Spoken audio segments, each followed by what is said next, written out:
My topic today is academic freedom, and my remarks are taken from a book on academic freedom to be published in the fall by the University of Chicago Press.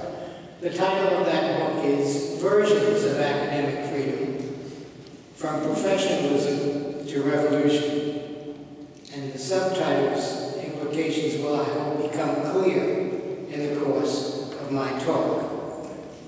Now, academic freedom is a large topic in some cultures, and perhaps not so large a topic in others. It is a very large topic, for example, in the United States, Canada, Australia, New Zealand, and especially in Germany, where the fundamentals, or at least the modern fundamentals of academic freedom, the idea goes back to Aristotle, but the modern fundamentals of academic freedom were established in Germany in the 19th century, and then transmitted largely through Johns Hopkins University, a university based on a German model at the beginning of the 20th century. What is academic freedom? Well, that, of course, is a question too complicated to answer in a single lecture, and perhaps even in a single book. But I'll take a kind of stab at it so that we at least have something on the table that we could then discuss. It's not too controversial, I believe, to say that academic freedom is a claim of universal and unique privilege for academics. In its strong forms, academic freedom accepts academics from duties and restrictions imposed on other workers. And it also affords academics a degree of extraordinary latitude in carrying out their tasks. Academic freedom has both an external and an internal face. Again, in its stronger form, it protects colleges and universities from interference by outside constituencies, the church, the state, donors, even parents. And academic freedom is also thought to protect individual faculty members from interference by their superiors in the organizational hierarchy of a college or university, that is, deans, chancellors, provosts, and presidents. And you will note, even at the outset, that there's a tension between a view of academic freedom, which attaches it to a university, and a view of academic freedom, which locates the freedom in the individual. These are inevitably going to clash, and they do all the time. But still, the important thing to remember is that it is a claim of unique privilege. And like any claim of privilege, and especially a claim of strong privilege, academic freedom has to be justified. And justification is the issue that most surrounds discussions of academic freedom. I should say at the beginning that my own view on the issues raised in the academic freedom literature has been succinctly stated many years ago in 1918 by Max Weber in his essay, Science as a Vocation. Let me read to you several key sentences from that essay, which again entirely anticipate and summarize in advance my argument. Weber says, to take a practical political stand is one thing. To analyze political structures and party positions is quite another. When speaking in a political meeting about democracy, one does not hide one's personal view. Indeed, to take a stand in a public meeting is one's democratic duty. The words one uses in such a meeting are not means of scientific analysis, but means of canvassing votes and winning over others. It would be an outrage, however, Weber concludes, to use words in this fashion, in a lecture or in the classroom. The true teacher will beware of imposing any political position upon the student, whether it is expressed or even suggested. So, with that introduction, let me begin my formal remarks by raising some of the questions that are themselves raised once academic freedom is explained to a non-academic. Why should members of a particular profession be granted latitudes and exemptions not enjoyed by other citizens and workers? Why, for example, should college and university professors be free to criticize their superiors when employees in other workplaces might face discipline or dismissal were they to criticize their superiors? Why should college and university professors be free to determine and design the condition of their workplace, the classroom, while others must adhere to a blueprint laid down by a supervisor? Why should college and university professors be free to choose the direction of their research, while researchers who work for industry and government must go down the paths mandated by their employers? In short, the question, the sum of all of these questions, is what justifies academic freedom? And my answer in general is going to be nothing whatsoever. There is no justification for academic freedom. Now, the architects in the United States of the doctrine of academic freedom were not unaware of these questions. And in anticipation of others raising them, they raised them themselves.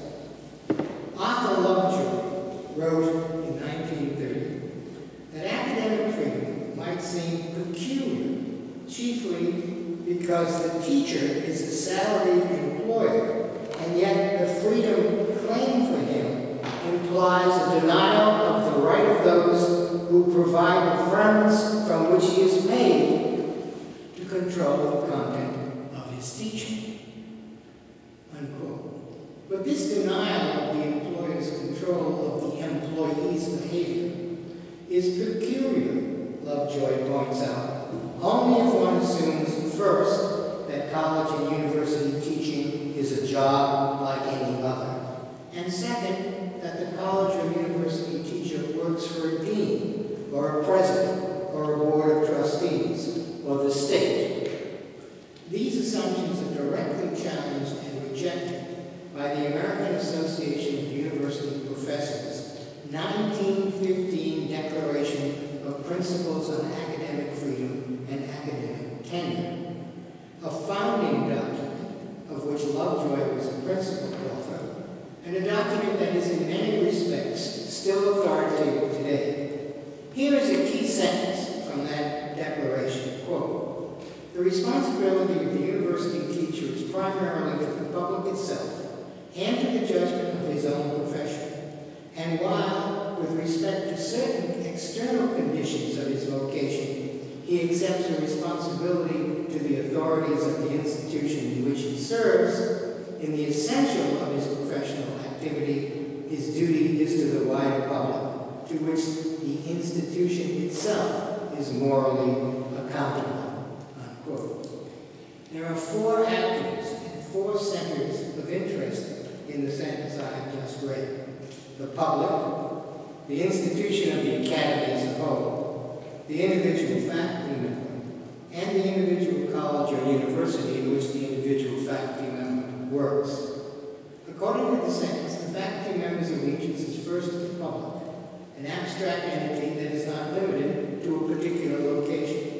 The faculty member's secondary allegiance is to the judgment of his own profession. But since, as the text tells us, the profession's responsibility is to the public, it amounts in the end to the same thing.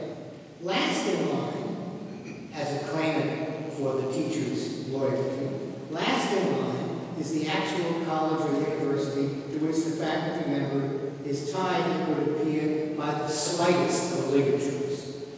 He must, says the text, honor the external conditions of his vocation. And I imagine that to mean conditions like showing up in class, assigning grades, holding office hours, teaching to the syllabus, etc. But since it is a vocation to which the faculty member is responsible, he will always have his eye on what is really essential, and that is the universal ideal that underwrites and justifies his labors. That, at any rate, is the message consistently sent out by the 1915 Declaration. So here, in 1915, are the seeds of everything that will flower in the 20th and 21st centuries. The key is the distinction between a job and a vocation. A job is defined by an agreement, often contractual, between a worker and an employer. You will do X and I will pay you Y. And if you fail to perform as stipulated, I will discipline or perhaps even dismiss you. Those called to a vocation, on the other hand, are not merely workers, they are professionals. That is, they profess something larger than the task immediately at hand. Perhaps a religious faith, a commitment to the rule of law, a dedication to healing, a zeal for truth. And in order to become credentialed professors, as opposed to being mere amateurs, they must undergo a rigorous and lengthy period of training. Being a professional, then, is less a matter of specific performance, although specific performances are required, than of a continued lifelong responsiveness to an ideal or a spirit. And given that a spirit, by definition, cannot be circumscribed in one space, it will always be possible to expand the area over which the spirit is sent to preside. The history of academic freedom is in part the history of that expansion, as academic freedom is declared to be indistinguishable from and necessary to the flourishing of every positive value known to humankind. Here are just a few quotations from a recent essay by Terence Cameron, who surveys the claims made for academic freedom by a variety of persons. And I won't identify these quotations by name or by report, but they do come from quite different quarters. Quotation number 1. Academic freedom is important to everyone's well-being, as well as being particularly pertinent to academics and their students. In other words, we all have an investment in academic freedom. Now, teachers and students have a little bit more investment than the rest of us. So then you might be asking the question, well, why do we all have an investment in academic freedom? Good question, no answer. Second statement, academic freedom is but a facet of freedom in the larger society. Third statement, the hyperboles grow. A democratic society is hardly conceivable without academic freedom. That, as we say in the academy, is false. The next statement, in a society that has a high regard for knowledge and for universal values, the scope of academic freedom is wide. And finally, the sacred trust, we now enter into the religiously tinged vocabulary. The sacred trust of the universities is to carry the torch of freedom. Notice that in this last statement, the word freedom is not qualified by the adjective academic. Indeed, you can take it as a rule that the larger the claims made for academic freedom, the less will the limiting force of the adjective academic be felt. In the taxonomy I shall offer in a few moments, the movement from the most conservative to the most radical view of academic freedom is marked by the transfer of emphasis from the word academic, which names a local and specific habitation of the freedom that is asserted, to the word freedom, which does not limit the scope or place of what is being asserted at all. It is a universal ideal. Now, of course, freedom is itself a contested concept and has many possible meanings. British academic Graham Moody sought some of those meanings out and defines the freedom academics might reasonably enjoy in terms somewhat more modest than the term suggested by the authors cited by Terence Carroll. Moody notes that freedom is often understood, quote, as the absence of constraint, unquote, but that values would be too broad an understanding if it were applied to the activities of academics. Instead, Moody would limit academic freedom to faculty members who are, quote, exercising academic functions in a truly academic manner, which raises the question of what exactly is a truly academic manner, and we'll get to that. The special freedom of academics, Moody concludes, is conditioned on the fulfillment of their academic obligations. The special freedom of academics is conditional on the fulfillment of their academic obligations. Unlike those who speak of a universal ideal or of the torch of freedom being carried everywhere, but especially by universities, Moody is focused on the adjective academic. He begins with it, and reasons from it to the boundaries of the freedom academics can legitimately be granted. To be sure, the matter is not cut and dry, for the word academic must also be defined so that the boundaries of the academic can come clearly into view. And as some of you will already have suspected, that is no easy matter. No one doubts that classroom teaching and research and scholarly publishing are activities where academic freedom is to be accorded, if it is to be accorded at all. But what about the freedom to criticize one's superiors, or the freedom to configure a course in ways not standard in your department or college, or the freedom to have a voice in the building of a parking garage, or in the funding of an athletic program, or in the decision to erect a student center, or in the selection of an executive officer, or in the awarding of honorary degrees, or indeed in the inviting of outside speakers to your campus? Is academic freedom violated when faculty members have minimal input into or are shut out entirely from the consideration of these and other matters? To that question, Mark Udall, who has been both a law school dean and a university president, gives a firm no. Udall acknowledges, quote, there are many elements necessary to sustain a university, including salaries, library collections, a comfortable workplace, and even a parking space, but do academics have a right to these things or a right to participate in discussions about them? Only, says Udall, if you believe, and I quote him, that any restrictions, however indirectly linked to teaching and scholarship, will destroy the quest for knowledge. And that, Udall observes, would amount, again I quote him, to a kind of unbridled libertarianism for academicians who could say anything they like in a university setting without fear of reprisal or discipline. Better, Udall concludes, to define academic freedom narrowly for, and I quote him for the last time, if academic freedom is thought to include all that academics will find desirable, it may come to mean quite little to policymakers and to courts. Unquote. Moody gives an even more pointed warning. Quote, scholars only invite ridicule or being ignored when they suggest that every issue that affects them is a proper sphere for academic group, unquote.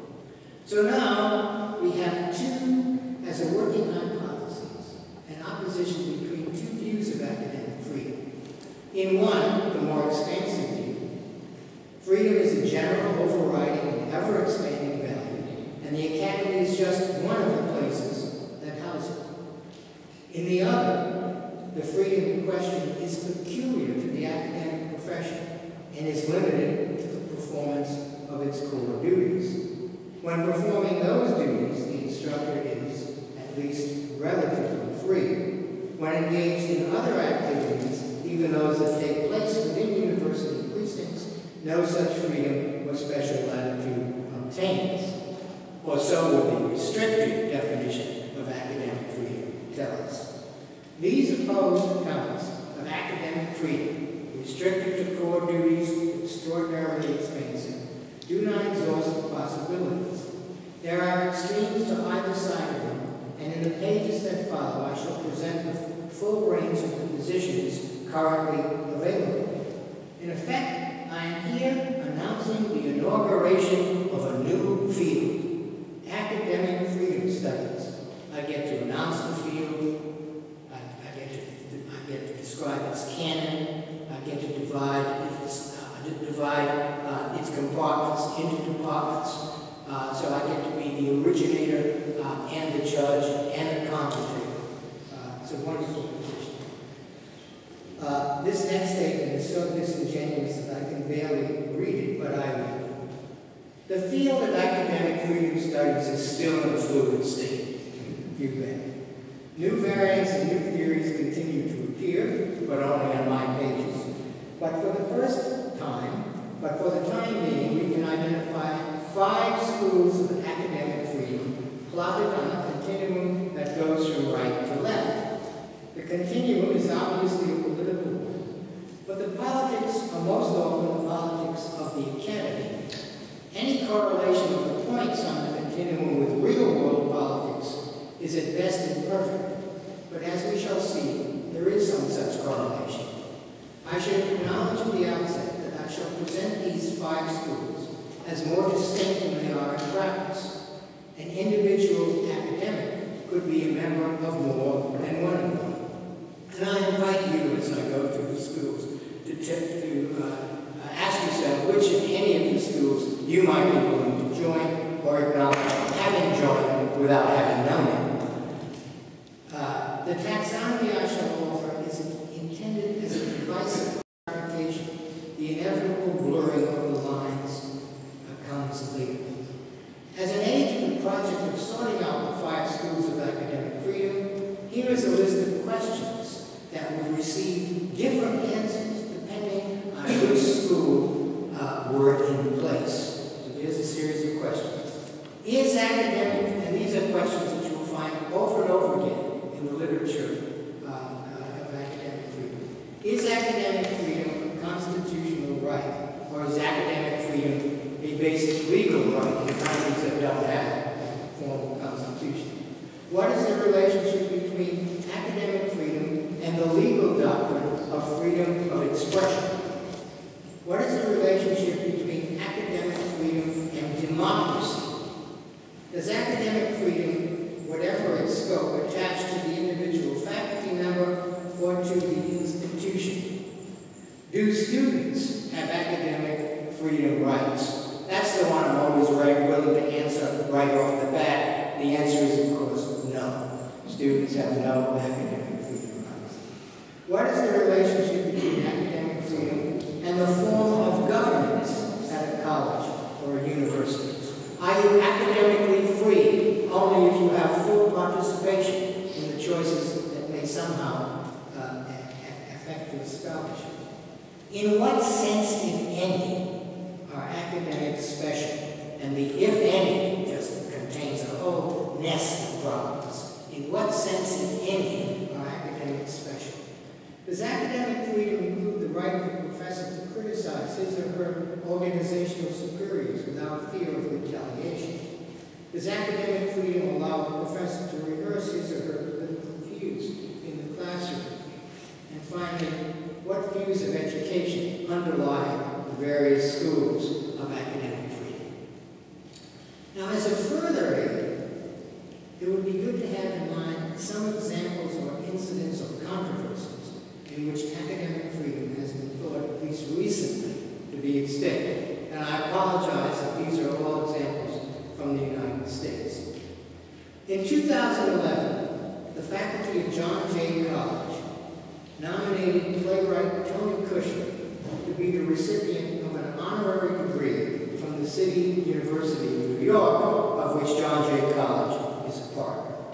Normally, approval of Kushner's nomination would have been pro forma, but this time, the CUNY Board of Trustees tabled and thus effectively killed the motion supporting Kushner's candidacy because a single trustee objected to Kushner's views on Israel. After a few days of outrage and bad publicity, the board met again and changed its mind. That's, by the way, not an illustration of academic freedom.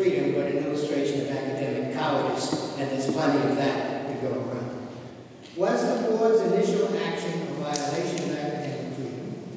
And if it was, whose freedom was being violated? That is, by declining to award Tony Cushman an honorary degree. Or was the incident just one more instance of a garden variety political jockeying, a tempest in a teapot, without any larger implications?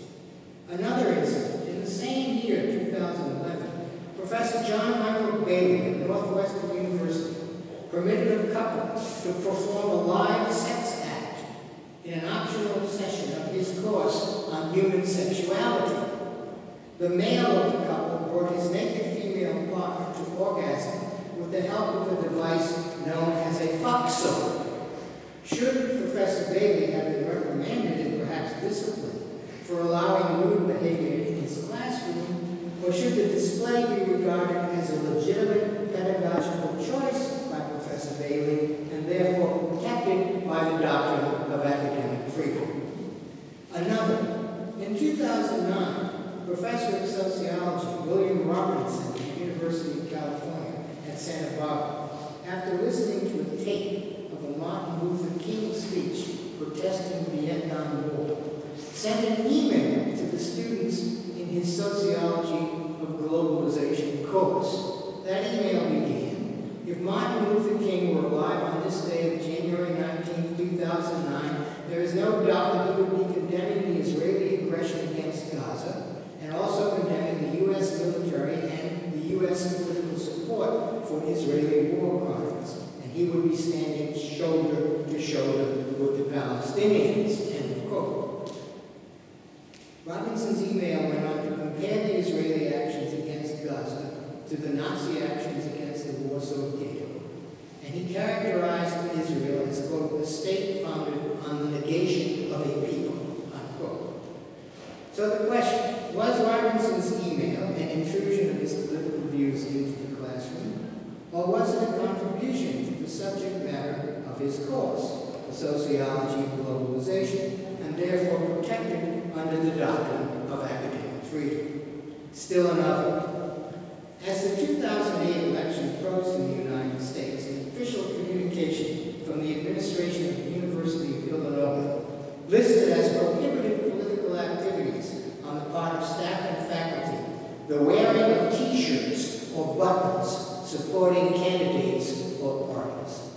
Were faculty members being denied their First Amendment and academic freedom rights by not being allowed to wear buttons and T-shirts with the names of their or images of their favorite candidates? Still another.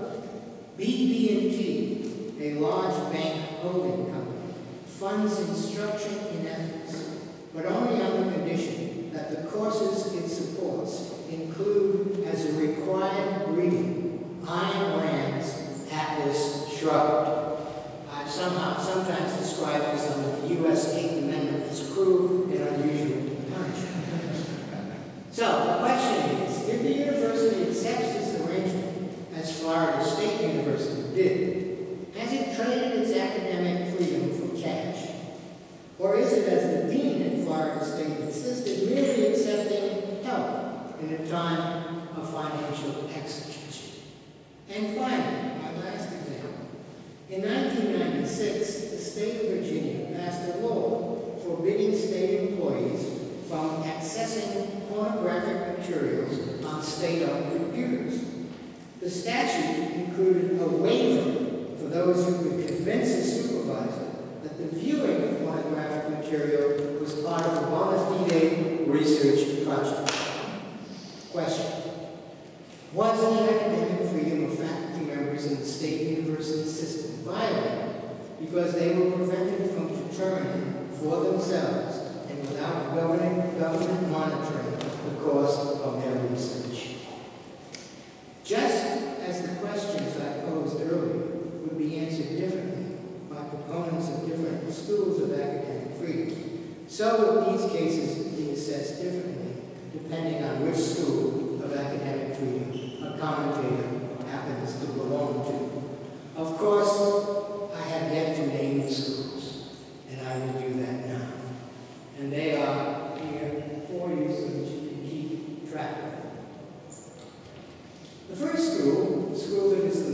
conservative who sits on the political right, both in the academic sense and in the real political sense, I call the It's Just a Job School. This school, which may have only one member, and you're listening to me now, rests on a deflationary view of higher education. It says that rather than being a vocation or a holy calling, higher education is a service that offers knowledge and skills to students who wish to receive them.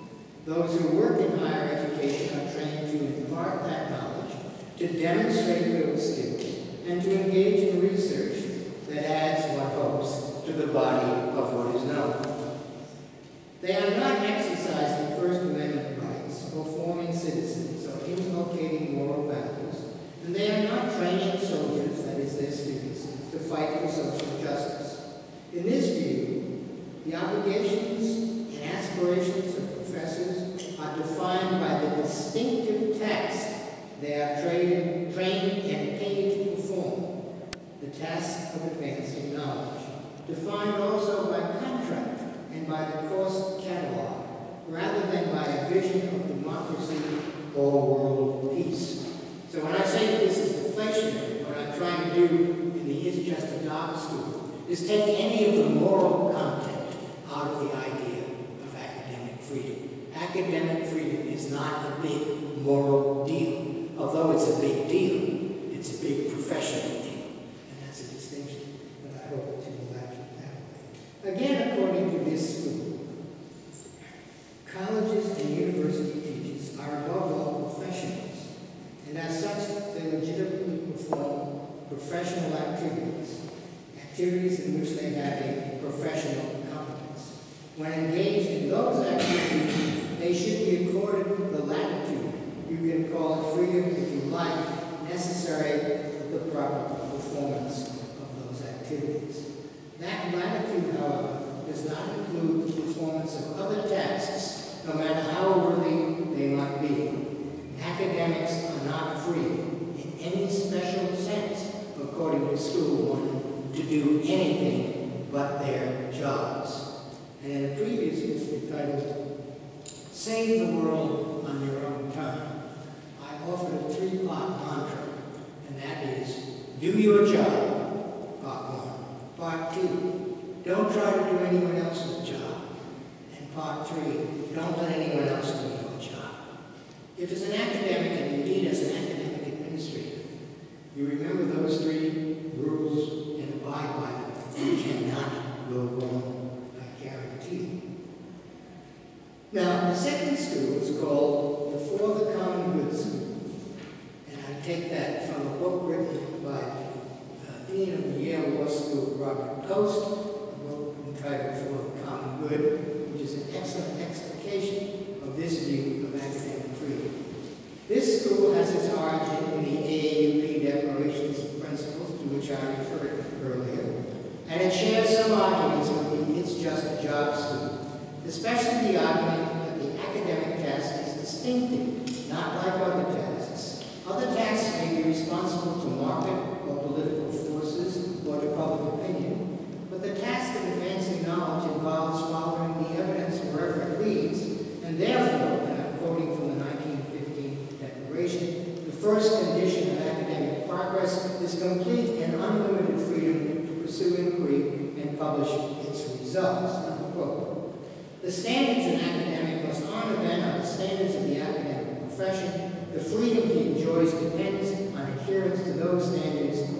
Again, the 1915 Declaration. The liberty of the scholar to set forth his conclusions is, of course, conditioned by their being conclusions gained by a scholar's method and held in a scholar's spirit. Exactly what this means, we should see. Now, with respect to pronouncements like the ones I have just read, the For the Common Good School and the It's Just a Job School seem perfectly aligned. Both paint a picture of a self-enclosed professional activity, that is, a transaction between teachers, students, and a set of intellectual questions and materials, with no reference to larger political or societal considerations. It's an entirely internal account of the academy. But the opening to larger considerations is provided, at least potentially, by a claimed connection in the 1915 Declaration between academic freedom and democracy. Democracy, say the authors of the Declaration, requires, and I'm quoting again, experts to advise both legislators and administrators, and it is the university that will supply them and thus render a service to the right solution of social problems. Unquote. Democracy's virtues, the author of the Declaration explained, are also the source of its danger. For by repudiating despotism and political tyranny, democracy risks legitimizing the tyranny of public opinion, a very old argument in political theory, as many of you know. But, says the 1915 Declaration, the Academy rides to the rescue by working, and again I quote, to help make public opinion more self-critical and more circumspect, to check the more hasty and unconsidered impulses of popular feeling, and thereby to train the democracy, unquote. A very large claim. By thus offering an external justification for an independent academy, it protects us from our worst instincts as a nation and furthers the realization of democratic principles. The For the Common Good School moves away from the severe professionalism of the It's Job, Just a Job School, and moves toward an argument in which professional values are subordinated to the higher values of democracy, or justice, or freedom, or to some other common good. School 3. The school which says that academic freedom is for uncommon beings. I call this school academic exceptionism. This school is a logical extension of the For the Common Good School. For if academics are charged not merely with the task of adding to our knowledge of natural and cultural phenomena, but also with the task of providing a counterweight to the force of vulgar common opinion, they must themselves be uncommon, not only intellectually but morally. They must be, in the words of the 1915 Declaration, quote, men of high gift and character, unquote. Such men, and now of course women, not only correct the errors of popular opinion, they escape popular judgment and are not to be held accountable to the same laws and restrictions that constrain ordinary citizens. The essence of this position, that is of academic exceptionism, is displayed by the plaintiff's argument in Urofsky versus Gilmore, the United States Fourth Circuit case, revolving around Virginia's law forbidding state employees from accessing sexual materials on state-owned computers without the permission of a supervisor. The phrase that drives the legal reasoning in the case is, quote, a matter of public concern, unquote. In a series of decisions, the United States Supreme Court had ruled that if public employees speak out on a matter of public concern, their First Amendment rights do come into play, and they might outweigh the government's interest in efficiency and organizational discipline. At that point, a balancing test is triggered. If, however, the speech in question is internal to the operations of the administrative unit, an office or a college, no such protection is available. The court in Urofsky determined quickly that the ability of employees to access pornography was not a matter of public concern. I take that to be a truism, a commonplace, absolutely obvious, don't know why there was a big case about it. Let me say it again. The ability of employees to access pornography is not a matter of public concern. The plaintiffs, professors in the state university system, once they heard that there was not going to be a blanket exemption to employees, detached themselves from the umbrella category of public employee and claimed a special status. They argued, and I quote their brief, that even if the act is valid as to the majority of state employees, it violates the academic freedom rights of professors and is thus invalid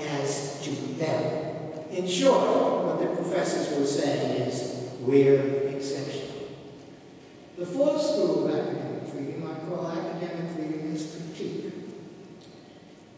If academics have a special capacity to see through conventional public wisdom and expose its contradictions, exercising that capacity is, when it comes down to it, the academic's real job. Critique of everything is his or her continuing obligation. While the It's Just a Job school and the For the Common Good school insist that the freedom academics enjoy is exercised within the norms of the profession, those who identify academic freedom with critique because they identify education with critique object that this view reifies and naturalizes professional norms which are themselves the product of history, and as the products of history should be challengeable and revisable. One should not rest complacently in the norms and standards presupposed by the current academy's practices. One should instead interrogate those norms and make them the objects of critical scrutiny. That's the thesis of the fourth school. Academic freedom is understood by this school as a protection for dissent, and the scope of dissent must extend to the very distinctions and boundaries that the academy presently enforces. As Judith Butler, the main theorist of School 4, puts it, quote, as long as voices of dissent are only admissible if they conform to accepted professional norms, dissent itself is limited so that it cannot take aim at those norms that have already been accepted. From the perspective of the school of critique, established norms are always conservative and suspect, and academic freedom exists so that they can be exposed for what they are. Academic freedom is, in short, an engine of social progress, according to the school, and therefore it is thought to be the particular property of the left, on the reason, which I do not affirm or report, that conservative thought is inherently anti-progressive and protective of the status quo. So that's the school critique. And it's only a small step, really no step at all, from School 4, academic freedom as critique, to School 5, academic freedom as training for revolution. And with the emergence of this final school, the shift from academic as a limited adjective to freedom as an overriding concern is complete, and the political agenda implicit in Schools 2 and 4 is made explicit. Judith Butler asks where the norms governing academic practices comes from. She wants them to be supported, undergirded, and justified. But the members of School 5 know where the norms governing academic practices come from. They come from the corrupt motives of agents who are embedded in the corrupt institutions that serve and reflect the corrupt values of a corrupt neoliberal society. I delighted in writing a sentence, phrases which I despise. The view of education that lies behind and informs this most expansive version of academic freedom is articulated by Professor Henry Giroux. Quote, the responsibilities that come along with teaching include fighting for an inclusive and radical democracy by recognizing that education, in the broadest sense, is not just about understanding, but is also about providing the conditions for assuming the responsibilities we have as citizens to expose human misery and to eliminate the conditions that produce human misery. In this statement, the line between the teacher as a profession and the teacher as an activist citizen completely disappears. Education in the broadest sense, to use Giroux's phrase, demands positive political action on the part of those who are engaged in it. Therefore, adhering to a narrow view of one's responsibilities in the classroom amounts to betrayal, both of one's political being and of one's political being. Pedagogical being. When university obligations clash with the imperative of doing social justice should always trump. The standard views of academic freedom, members of this school complain, sequester academics in an intellectual ghetto where, like trained monkeys, they perform obedient and sterile routines. It follows then that one can only be true to the academy by breaking free of its constraints. And that's where we come to by school fire at the point where academic freedom means being free of the academy. A conclusion that you might have thought paradoxical, but one that follows precisely from the trajectory that I traced. So there they are, the 5 schools of academic freedom, presented somewhat abstractly.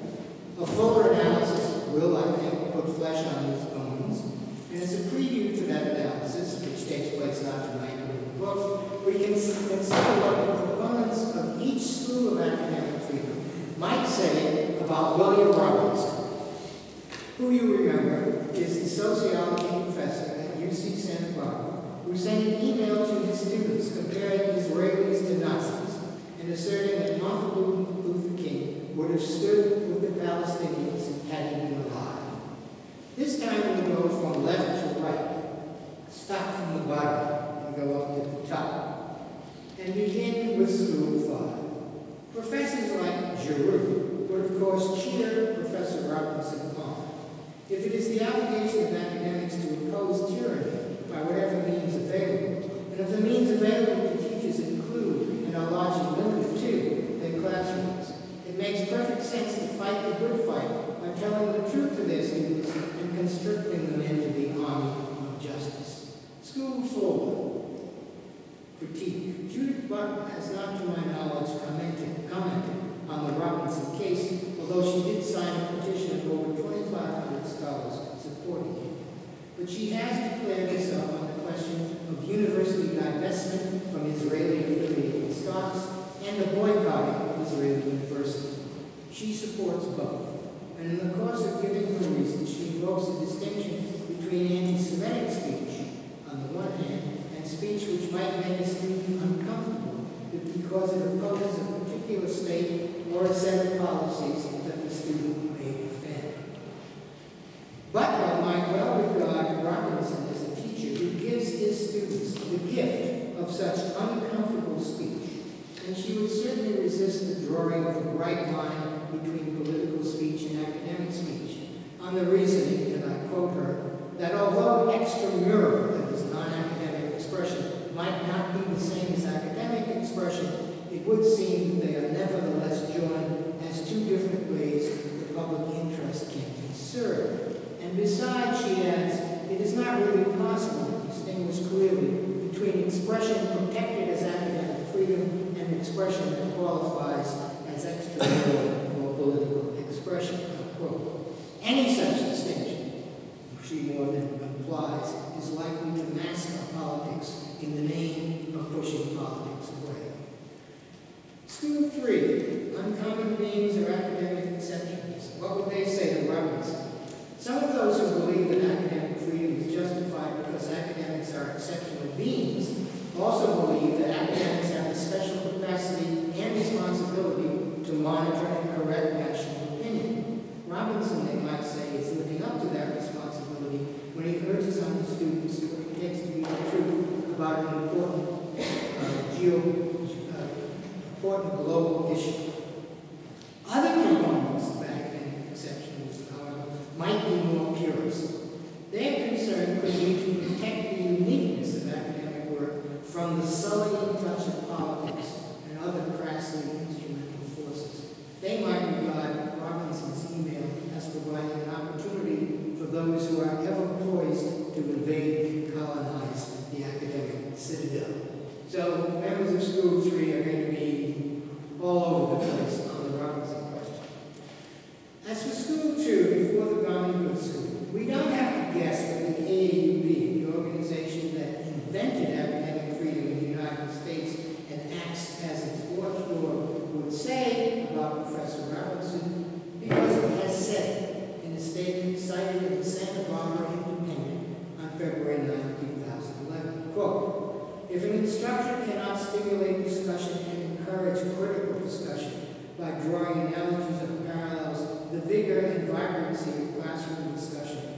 stultified, unquote. In a separate statement, Terry Nelson, then president of the American Association of University Professors, amplified the point. And I quote him, historical comparisons are protected by academic freedom, whether or not they were endorsed by a majority of other scholars, even if the analogies are debatable, provocative, or reprehensible, unquote. I should add that the American Association of University Professors was also troubled by the failure of the University of California at Santa Barbara to achieve an informal resolution of the Robinson matter, and they were very much bothered by alleged procedural irregularities in the handling of his case. And this last, I should say, is no doubt a legitimate concern, given that no university I know of has ever been able to follow its own procedures. And that's just an absolutely blanket rule. And finally, we get to School 1, that is the It's Just Jobs. And I, as its major stakeholder, what would I say about Professor Robinson? Well, I would say that the incident was wrongly characterized by both sides. Those who wanted Robinson disciplined said that anti-Semitic speech should not be tolerated in a university. Robinson's supporters replied that criticism of Israel is not anti-Semitic, and that universities are places where controversy should be aired. That's the way the argument went. But in my view, the issue is not whether Robinson's email to his students was either anti-Semitic or productive of healthy debate, or both. The issue is whether the email was an academic or a political communication. And that is a question of motive. Was the analogy between Nazis and Israelis offered in the spirit of vigorous discussion, or in the spirit of rigorous partisanship on Robinson's part? Was it Robinson's intention to initiate an inquiry into the polemical uses of the Nazi-Israeli parallel, just as one might inquire into the polemical history of the cross or the American flag? Or was it Robinson's intention to affirm the identification between Israelis and Nazis and press it on his students? Fortunately, we don't have to speculate about the answer, since Robinson provided it in a speech that he gave to an annual convention in May 2009. In that speech, Robinson describes his growing horror as the siege of Gaza continued for weeks. He resolved, he tells us, to send his students, and I'm quoting from him, a photo essay that juxtaposed Nazi atrocities against Jews and Israeli atrocities against Palestinians. He claims that this and other items he mailed on the course listserv were to be material for classroom discussion. But the discussion's direction was dictated in advance by his commentary, that is, by his email, that was written, he boasts, again in his speech, with passion and conviction. It hardly needs saying, but I will say, that Robinson's passion in his email was not for pedagogy, but for justice. Now, passion for justice is, of course, a good thing. It's just not an academic good thing. Robinson was moved to send his students these materials, not because they provided an alternative perspective on an ongoing conflict. His message was not, here's one way of thinking about what's going on in the Middle East. Rather, he sent those materials because they represented the truth as he saw it, a truth he wanted his students to take home with them. Palestinians victims, Israelis oppressors.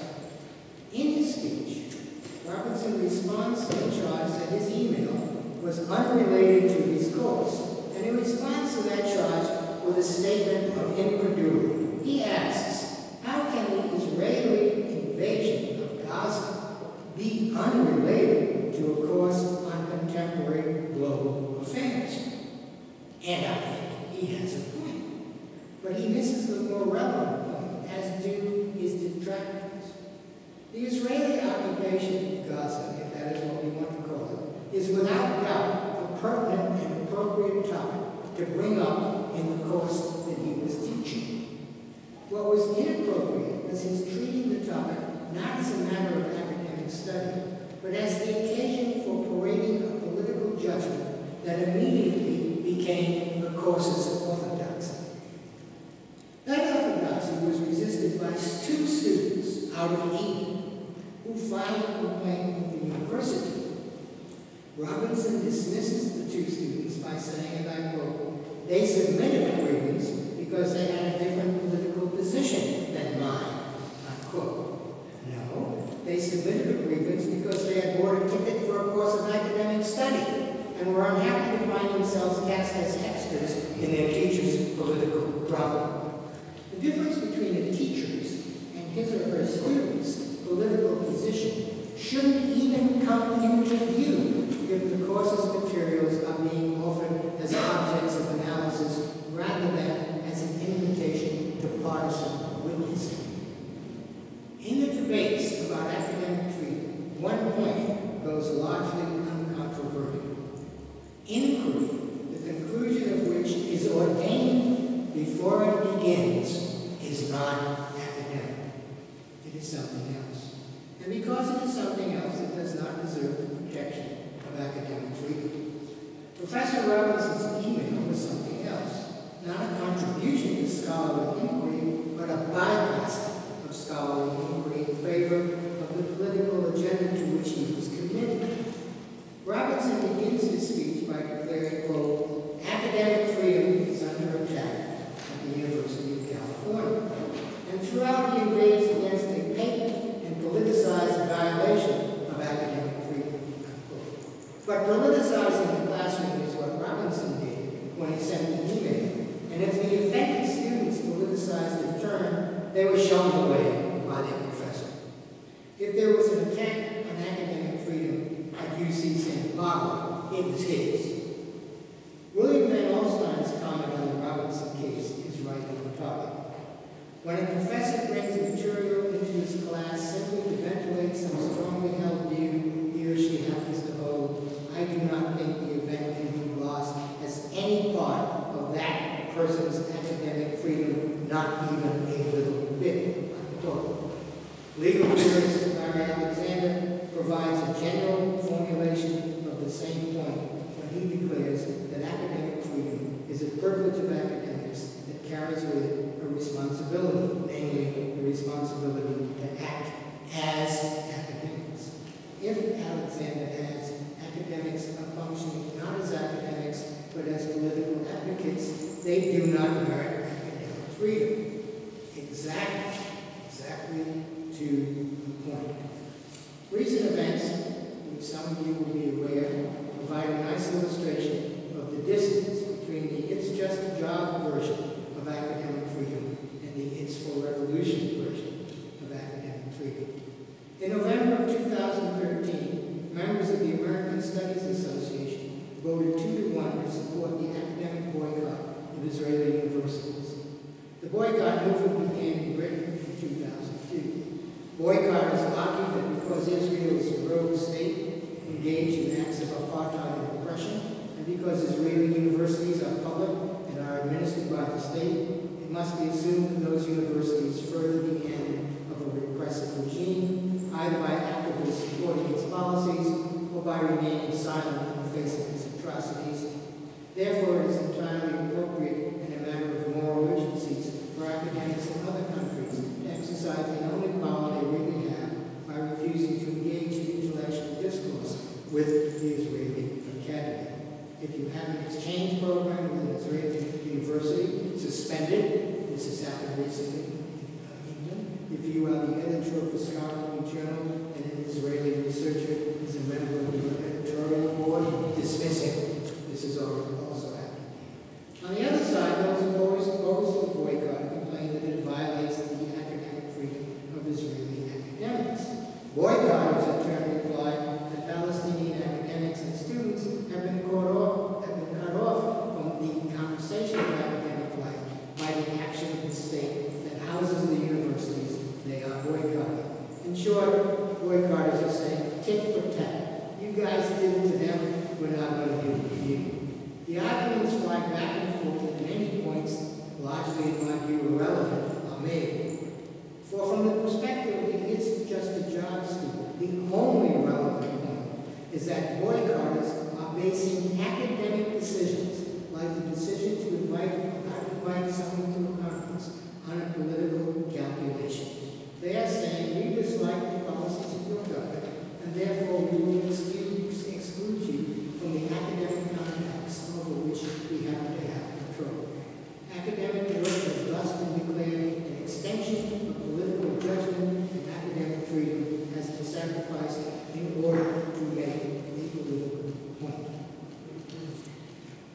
The philosophy underlying the boycott has been, I think, concisely articulated by the historian Howard Zinn, who said, quote, "To me, academic freedom has always meant the right to insist that academic freedom be more than academic," unquote. And then I would say, to me, the expansion of academic freedom